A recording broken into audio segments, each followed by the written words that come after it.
Pommes, salades et concombres, les fleurs de ces fruits et légumes sont pollinisées par l'abeille. La mort de cet insecte marquerait aussi leur disparition. Les causes sont nombreuses. Alors, on pense qu'il y a plein de stress qui embêtent nos abeilles. Des stress chimiques, des pesticides.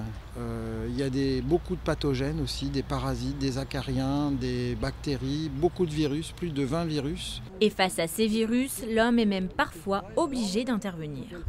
Il y a toute une région de Chine où il n'y a plus du tout de pollinisateurs et les Chinois sont obligés d'aller chercher eux-mêmes le pollen des poiriers par exemple, et puis récoltent le pollen et avec une petite plume vont féconder. Donc c'est l'homme qui fait ça, mais vous imaginez que ce n'est pas une solution viable. Deux solutions possibles pour sauver les abeilles, la recherche pour comprendre les causes de cette disparition et le soutien aux apiculteurs, indispensable à leur survie. Là, on sort de 2 années catastrophiques de récolte et on sait qu'on a plusieurs confrères qui ont arrêté cette année parce que la rentabilité est trop faible. En fait, en tant qu'apiculteur, on cumule 2 aléas importants agricoles qui sont les aléas de l'élevage liés aux pertes de cheptel, aux maladies, etc.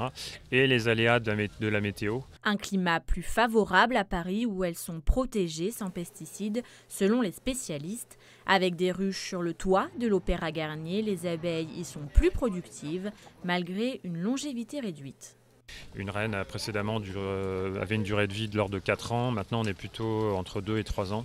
Grâce à la pollinisation des abeilles, 40% de notre nourriture est ainsi produite, une situation inquiétante. On va manger quoi? Mais ça c'est dû aux agriculteurs, aux polluants. Si on avait conscience que les ressources ne sont pas illimitées, ça pourrait changer quelque chose. Comme l'aurait dit Albert Einstein, si les abeilles venaient à disparaître, l'homme n'aurait plus que quelques années à vivre.